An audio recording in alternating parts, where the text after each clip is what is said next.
Assalamualaikum teman-teman, selamat berjumpa lagi dengan saya Abdurrahman dan masih tetap di channel Abdurrahman ya.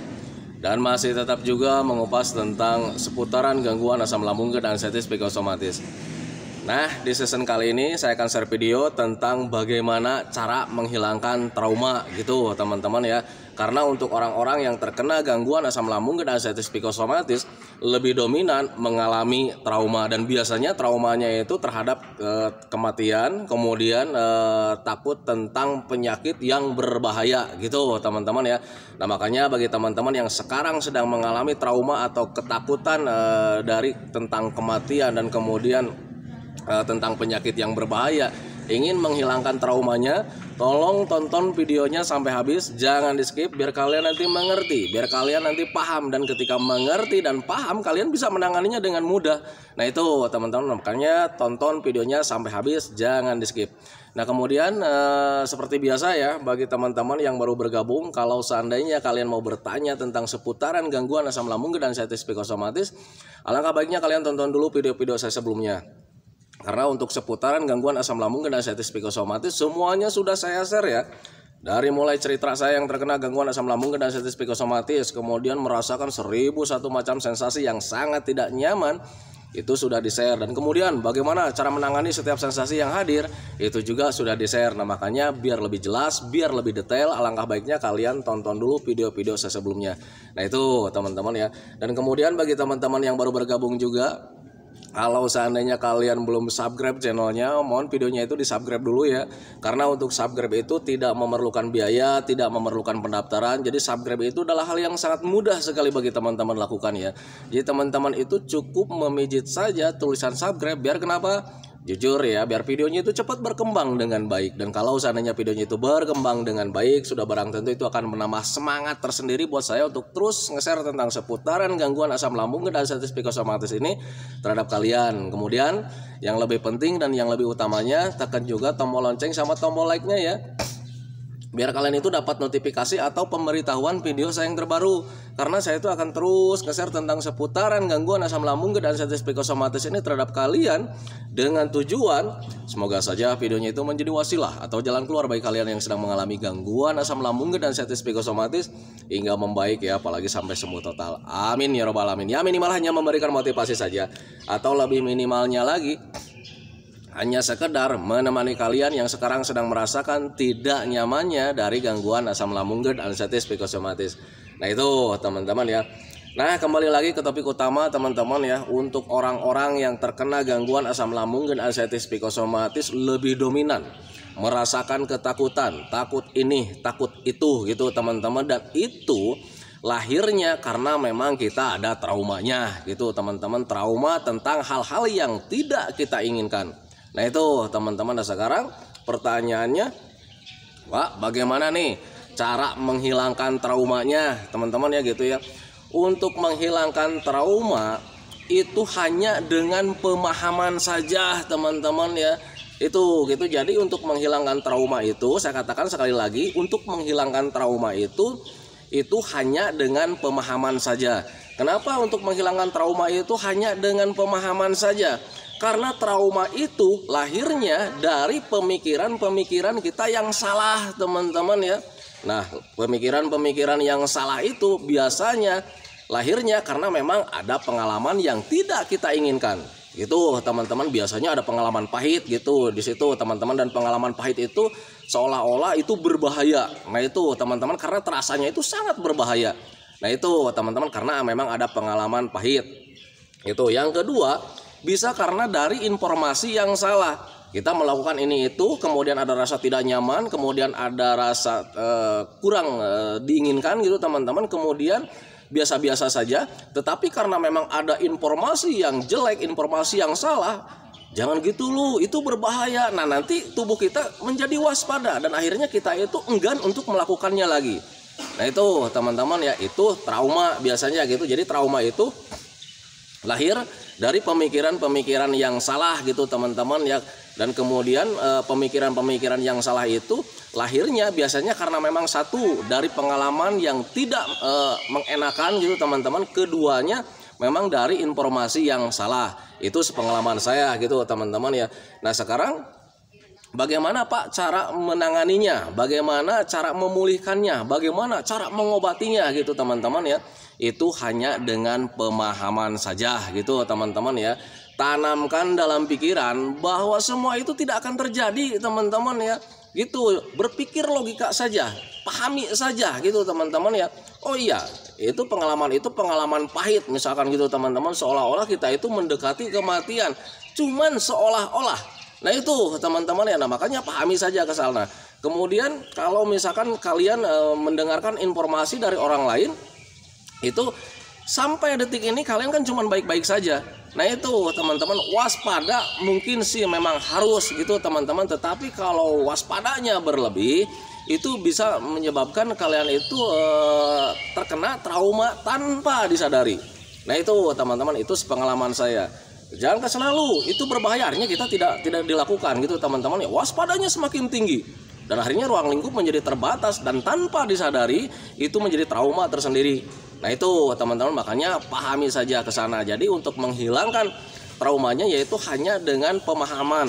Pahami saja bahwa itu tidak akan apa-apa. Nah itu teman-teman, kemudian tanamkan juga dalam pikiran tidak akan terjadi apa-apa teman-teman ya, karena memang tidak akan terjadi apa-apa. Nah itu teman-teman, trauma itu karena memang ada rasa yang tidak nyaman gitu teman-teman, kemudian berpikirnya kemana-mana. Nah itu teman-teman, itu yang pertama. Kemudian yang keduanya harus sering dihadapi ya. Jadi apa yang kita takutkan kita hadapi saja. Untuk orang-orang yang terkena gangguan asam lambung dan anestesi psikosomatis, biasanya ketika terkena itu lebih dominannya itu takutnya itu serba berlebih ya. Jadi takutnya itu beraneka ragam, bermacam-macam gitu teman-teman ya. Takut jalan-jalan. Kalau seandainya kalian takut jalan-jalan, yang pertama pahami untuk jalan-jalan itu tidak akan menyebabkan apa-apa. Lakukan saja, hadapi saja jalan-jalan dengan catatan sering makan dan sering minum teman-teman ya. Kalau seandainya kalian sudah jalan-jalan, itu tidak akan terjadi apa-apa karena memang tidak akan terjadi apa-apa. Coba bayangkan sama Anda sendiri. Nah itu teman-teman, apakah untuk jalan-jalan itu bisa menyebabkan kematian? Kan tidak teman-teman ya. Tapi Pak, ini takutnya itu kalau seandainya jalan-jalan itu sensasi hadir. Kalau seandainya sudah makan, sudah minum, that's it, beres. Kalian tidak akan terjadi apa-apa, jalan-jalan saja. Tapi Pak, ada kelayangan, wajar. Mungkin energinya sedang habis. Mungkin kalian tuh masih terlalu berharap-harap. Ketika jalan-jalan itu kalian berpikir, wah ini sensasi hadir lagi nggak ya? Hadir lagi nggak ya? Nanti ketika kalian selalu berpikir seperti itu ya, energi kalian habis dan kemudian keseimbangan tubuh terganggu. Ada kelayangan juga, wajar menurut saya gitu teman-teman. Yang penting tidak menyebabkan kematian. Nah itu teman-teman, makanya ketika kalian takut jalan-jalan, hadapi saja. Sering jalan-jalan saja, tidak akan menyebabkan apa-apa teman-teman. Dan perlu kalian ketahui juga, untuk orang-orang yang terkena gangguan asam lambung dan anestesi psikosomatis kemudian ingin menghilangkan traumanya, itu sering dihadapi. Dan untuk jalan-jalan itu sangat besar sekali faedahnya teman-teman ya. Kalau seandainya kalian cermat, di video saya dari awal sampai sekarang itu saya selalu menganjurkan, ayo 3P-nya lakukan, kemudian sering jalan-jalan. Karena jalan-jalan itu faedahnya sangat besar sekali teman-teman ya. Kalau seandainya diuraikan dengan panjang lebar, bisa habis ini video. Untuk manfaat jalan-jalan saja teman-teman ya. Kemudian untuk manfaat air putih juga, kalau misalnya diceritakan dengan panjang lebar, itu bisa habis kayaknya videonya itu. Nah itu teman-teman ya. Nah makanya biar kalian tidak pusing, biar kalian tidak tidak bingung dengan manfaat jalan-jalan, sebaiknya kalian lakukan saja. Banyak sekali manfaatnya teman-teman ya, dari mulai aliran darah, kemudian refresh otak juga, refresh perasaan juga. Itu semuanya terkena dengan jalan-jalan itu. Nah itu teman-teman bisa tertangani. Nah itu teman-teman ya. Nah itu untuk jalan-jalan itu kemudian bisa menyebabkan, bisa mengalihkan juga gitu teman-teman ya. Mengalihkan perasaan takut, mengalihkan perasaan sedih, mengalihkan perasaan was-was, gundah gulana gitu teman-teman. Karena untuk orang-orang yang terkena gangguan asam lambung dan anestesi psikosomatis, gundah gulana iya, rasa cemas hadir, kemudian rasa takut hadir, pemikiran tentang penyakit hadir, stres hadir gitu teman-teman. Dan dengan jalan-jalan itu semuanya itu bisa teralihkan teman-teman ya. Dan kemudian bisa melahirkan kebahagiaan juga teman-teman ya. Jujur, untuk orang-orang yang terkena gangguan asam lambung dan anestesi psikosomatis, rasa bahagia itu tidak ada teman-teman ya. Jangankan untuk bahagia-bahagia yang sangat besar teman-teman ya. Bahagia sekecil apapun tidak ada teman-teman ya. Setiap harinya murung, cemberut. berpikir tentang sensasi, berpikir tentang penyakit, akhirnya perasaannya itu menderita setiap hari.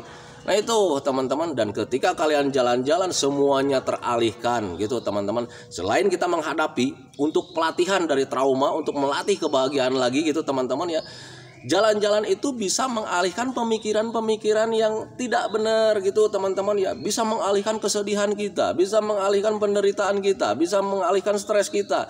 Nah itu teman-teman, karena ketika jalan-jalan itu di situ banyak sekali kegiatan. Nah itu teman-teman, dari pandangan, dari pendengaran gitu teman-teman, dari aktivitas, semuanya ada di situ teralihkan ya, bisa mengalihkan segalanya. Nah itu teman-teman, makanya pahami saja ke sana. Jadi untuk jalan-jalan itu sangat penting sekali. Nah itu teman-teman ya. Nah makanya kembali lagi ke trauma teman-teman ya, untuk orang-orang yang terkena gangguan asam lambung dan ascites psikosomatis, kemudian terkena traumanya juga gitu teman-teman, trauma tentang kematian, trauma tentang penyakit yang berbahaya. Yang pertama, pahami saja, karena obatnya cuman pemahaman saja. Pahami saja bahwa gangguan asam lambung dan ascites psikosomatis itu tidak berbahaya sama sekali. Nah itu teman-teman ya. Kemudian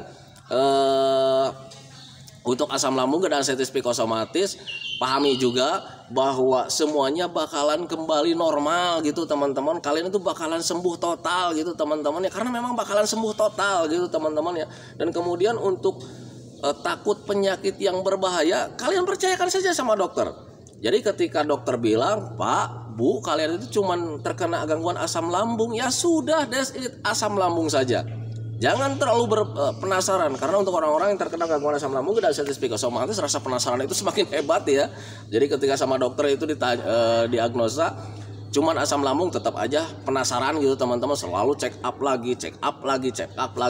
Walaupun sudah dinyatakan baik-baik saja, penasaran itu selalu saja hadir gitu teman-teman. Nah makanya ketika kalian ingin menghilangkan trauma dari penyakit yang berbahaya juga gitu teman-teman, percayakan saja sama dokter. Ketika dokter mendiagnosa kalian cuman asam lambung saja, ya sudah teman-teman ya, kalian cuman asam lambung saja, dan asam lambung itu tidak berbahaya sama sekali. Tetapi Pak, ini rasanya sangat tidak nyaman karena kalian itu terkenanya dua gangguan. Yang pertama gangguan medis, asam lambungnya. Yang keduanya ada trauma, sehingga psikis kalian terganggu. Kalian salah memprediksi teman-teman, dan ketika kalian salah memprediksi ke hal-hal yang tidak benar gitu teman-teman, semuanya itu serba sensitif. Dan ketika semuanya serba sensitif, rasanya sangat besar apapun itu. Nah itu teman-teman ya, kelayangan sedikit karena memang sensitifnya sedang tinggi, akhirnya kalian itu kelayangannya itu terasa besar.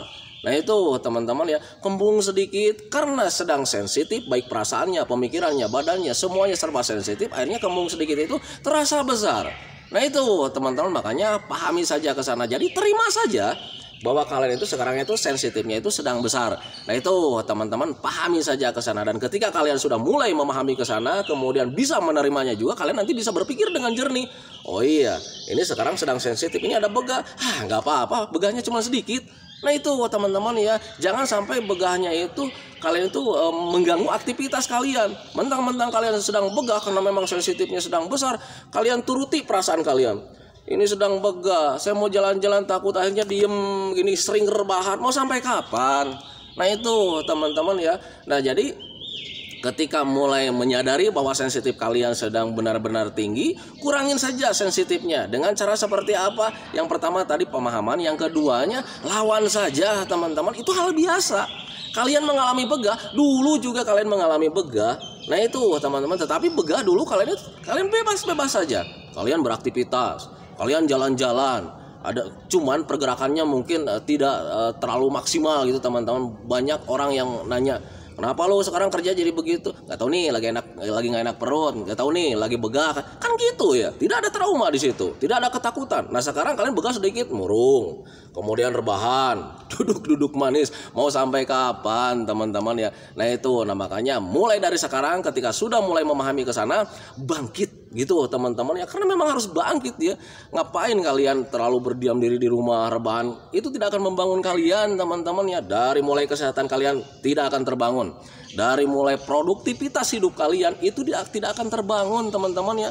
selamanya kalian itu bakalan cuman murung, kemudian sering rebahan, selalu menderita. Nah itu teman-teman, makanya pahami saja ke sana. Jadi ketika kalian ingin terbangun semuanya ya, dari mulai produktivitas hidup, kemudian produktivitas kesehatan, mulai dari sekarang bangkit. Jangan terlalu menuruti perasaan. Ingat, 80% gangguan kita itu adalah gangguan perasaan, gangguan pemikiran.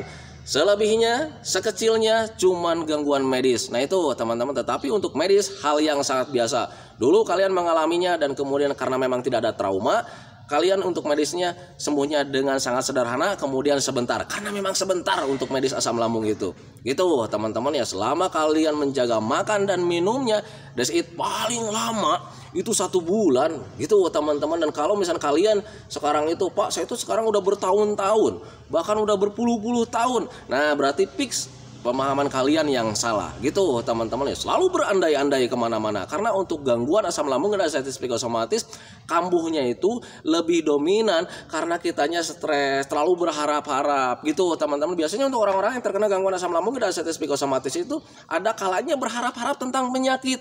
Nah itu teman-teman, sekarang lagi nyantai nih, lagi nyantai, ngobrol, bahagia dengan orang lain. Kadang pemikiran itu selalu hadir. Ini sensasi hadir lagi nggak ya? Ini penyakit hadir lagi nggak ya? Tanpa disadari tubuh kalian itu bisa merespon dengan sendirinya. Nah itu yang dinamakan dengan psikosomatis ya. Apa yang kita pikirkan, tubuh kita merespon dengan sendirinya gitu teman-teman ya. Ketika kalian nyaman, nyantai, kemudian berpikir berharap-harap tentang penyakit, tubuh kalian merespon dengan sendirinya dan akhirnya sensasi hadir lagi. Nah itu teman-teman, contoh psikosomatis dulu saya sering katakan, sudah sering saya sampaikan. Ketika kita membayangkan sebuah makanan nih, salah satunya makanan jeruk yang asam gitu teman-teman, jeruk lemon contoh gitu teman-teman ya. Kita ini jeruknya nggak ada, cuman membayangkan saja. Kita bayangkan buah jeruk, kemudian kita kupas kulitnya, kemudian kita bayangkan diicip-icipinya saja gitu teman-teman ya.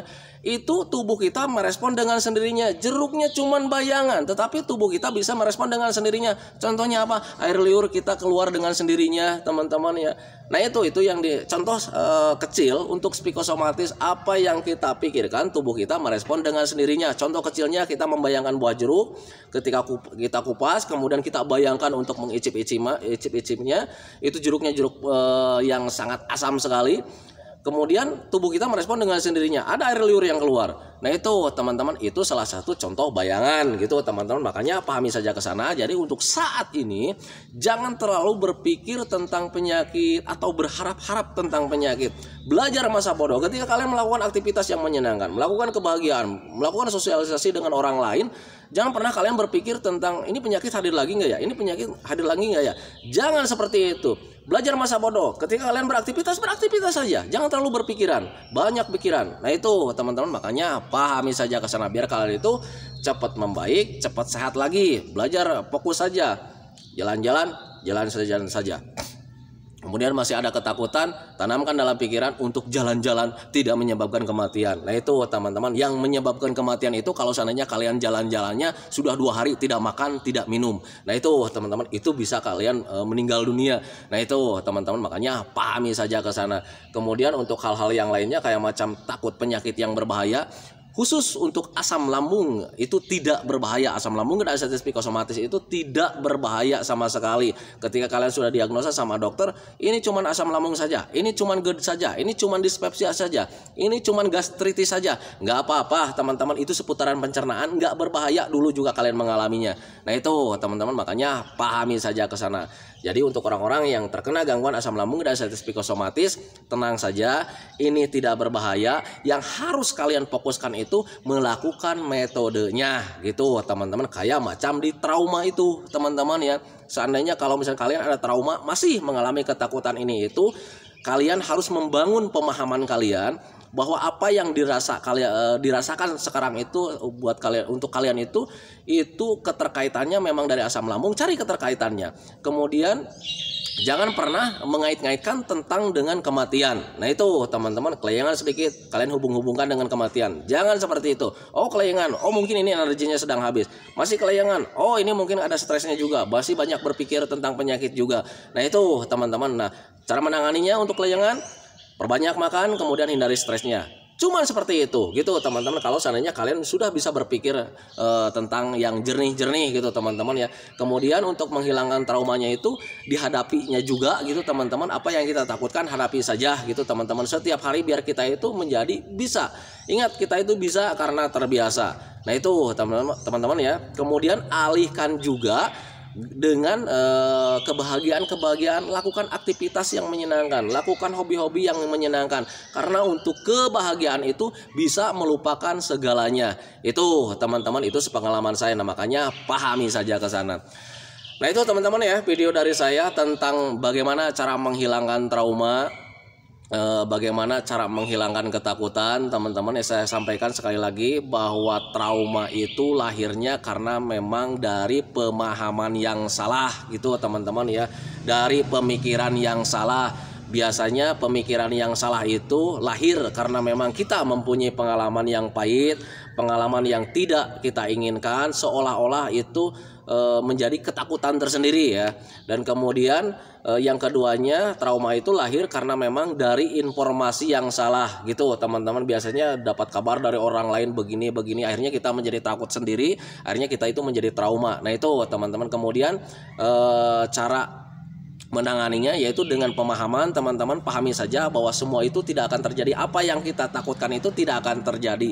Nah itu teman-teman, itu yang pertama. Yang keduanya, hadapi saja, karena untuk menghadapi itu sangat penting sekali. Jadi kita itu nanti bisa karena terbiasa teman-teman ya. Apa yang kita takutkan jalani saja, hadapi saja, nanti kita itu menjadi terbiasa dan akhirnya kita bisa.